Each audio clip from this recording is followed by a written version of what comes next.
La communication est extrêmement importante. Nous sommes aujourd'hui à une ère où tout va très vite. Un clic et l'information est envoyée. Les photos sont arrivées par email.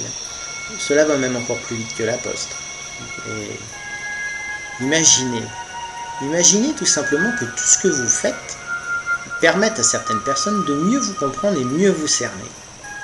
En coaching, quand vous avez votre client, il peut arriver qu'il cherche à modifier des comportements qui sont directement en atteinte avec son ego.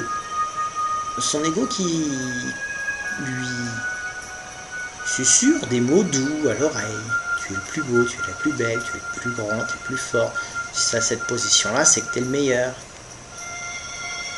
Et c'est peut-être vrai, mais c'est peut-être faux aussi. Ce qui est important, c'est de voir le retour, le feedback. Imaginez par exemple ce que me racontait l'autre jour un client. Il postule sur une offre d'emploi particulière. Il respecte le protocole, la lettre de motivation qui va bien, le petit CV avec les recommandations visuelles. Il clique sur le bouton, très content, ça y est, c'est fait. Et très vite, en moins de 24 heures, la réponse arrive. Et il me dit, j'ai été extraordinairement surpris, mais dans le mauvais sens de l'histoire. Et je lui dis, mais racontez-moi. Eh bien, ce monsieur postulait, tout simplement, et n'aurait jamais imaginé que dans la réponse de son interlocutrice, qui était en ressources humaines, il puisse prendre violemment une petite citation qui n'était pas si anodine que cela. Là, vous vous apercevez que la personne au poste laisse transpirer quelque chose qui, techniquement, ne devrait même pas apparaître.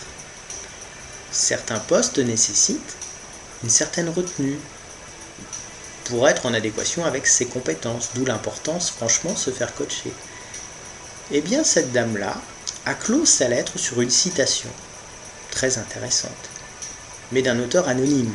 C'est toujours un peu embêtant. Quand on entend la citation, ça fait mal aux dents. Vous voulez que je vous l'explique?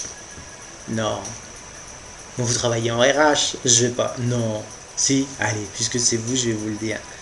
Eh bien, c'est simple. Cette dame-là a écrit de la façon la plus simple pour elle que l'égalité homme-femme sera réellement pérenne le jour où les femmes qui occupent des postes à responsabilités élevées seront aussi décérébrées dans l'excès de bêtises que les hommes.